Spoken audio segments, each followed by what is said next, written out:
Right. CJP party చేపట్టిన ఈ యొక్క ప్రొటెక్స్ట్ విజయవంతంగా ముందుకు దూసుకెళ్ళింది. వాళ్ళు విజయం సాధించారు, మనందరూ కూడా తెలిసిందే. సో అయితే ఇదే నేపథ్యంలో అసలు ఎవరు విద్యాశాఖ మంత్రి అవుతారు అనేది ఒక పెద్ద ప్రశ్నగా మారింది. అయితే ధర్మేంద్ర ప్రధాన్ తాను రాజీనామా చేస్తూ ఇటు కేంద్ర ప్రభుత్వానికి తను ఒక లేఖను పంపించడం జరిగింది. కేంద్ర ప్రభుత్వం కూడా దీన్ని ఆమోదించారు. రాష్ట్రపతి కూడా దీనిని ఆమోదించడం జరిగింది. అయితే మొత్తం మీద ఇటు రాష్ట్రపతి ఆమోదించిన తర్వాత దీని మీద పెద్ద ఎత్తున చర్చలు జరుగుతూ ఉన్నాయి. సో ఎవరు ఇప్పుడు ఆ యొక్క విద్యాశాఖ మంత్రిగా వస్తారు అనుకున్న తరుణంలోనే ఇటు కేంద్రం కూడా ఒక ప్రకటన చేసింది. ప్రహ్లాద్ జోషిని కొత్త యూనియన్ ఎడ్యుకేషన్ మినిస్టర్ గా దీనికి అప్పచెప్పడం జరిగింది. సో అసలు ఎవరు ఈ ప్రహ్లాద్ జోషి అనేది మనం ఒకసారి చూసుకున్నట్లయితే కర్ణాటకకు చెందిన యొక్క ప్రహ్లాద్ జోషి ప్రస్తుతమైన వినియోగదారులు వ్యవహారాల, ఆహారము, ప్రజా పంపిణీ, రెన్యువల్ ఎనర్జీ మంత్రిగా అయితే పనిచేస్తా ఉన్నారు. సో ఈ యొక్క మంత్రికి అదనంగా ఈ యొక్క విద్యాశాఖ బాధ్యతలు కూడా అప్పగించింది. సో ఇక్కడ మనం ఒకటి గమనించాలి.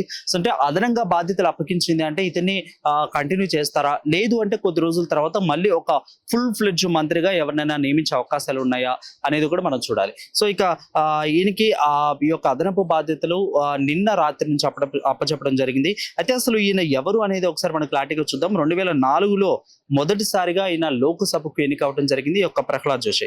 ఇక తర్వాత 2019 నుంచి 2024 వరకు కూడా మోదీ యొక్క రెండో గవర్నమెంట్ లో గనులు, బొగ్గు శాఖ మంత్రిగా కూడా ఆయన పనిచేసినట్లు కూడా మనకి స్పష్టంగా తెలుస్తోంది. సో ఈ రకంగా ఆయన మోడీ రెండో గవర్నమెంట్ లో కూడా పనిచేశారు. ఇక తర్వాత ఈయన అసలు ఎక్కడి నుంచి వచ్చారని చూసుకుంటే RSS నుంచి కూడా ఆయన రాజకీయాల్లోకి ప్రహ్లాద్ జోషి వచ్చినట్లుగా మనకి సమాచారం అందుతా ఉంది. సో ఇక తర్వాత 2004 నుంచి కూడా ధర్వాడు నియోజకవర్గం నుంచి కూడా వరుసగా లోక్సభకు ఆయన ఎన్నిక అవుతూనే వచ్చారు. ప్రతిసారి కూడా అక్కడున్న ప్రజలు కూడా ఆయన్ని గెలిపిస్తూనే ఉన్నారు. సో ఆయన మీద చాలా విశ్వాసము, నమ్మకం అక్కడ ప్రజలకు ఉందన్నట్లు కూడా మనకి బాగా తెలుస్తుంది.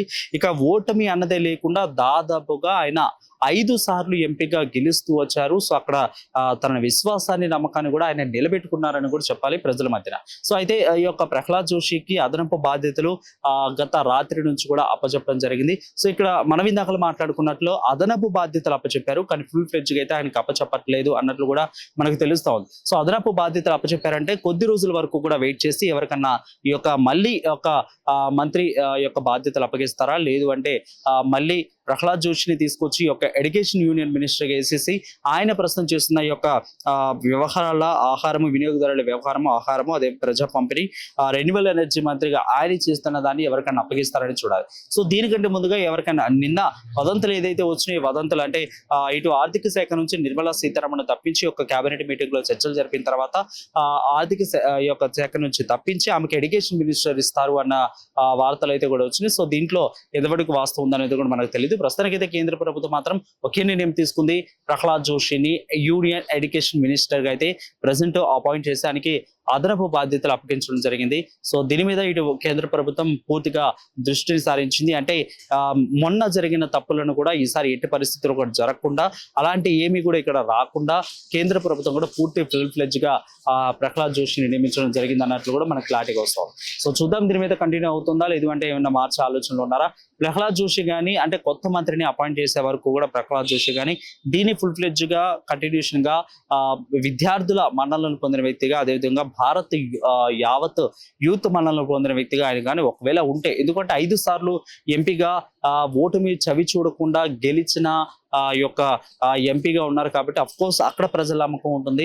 సో ఇన్నిసార్లు ఆయన మంత్రిగా ఉన్నారు కాబట్టి సో ఖచ్చితంగా దాదాపు అంటే ఎన్డీఏ గవర్నమెంట్ వచ్చి దాదాపు 12 సంవత్సరాలు, అంటే రెండు సార్లు, ఇది 3సారి ఆయన మంత్రిగా.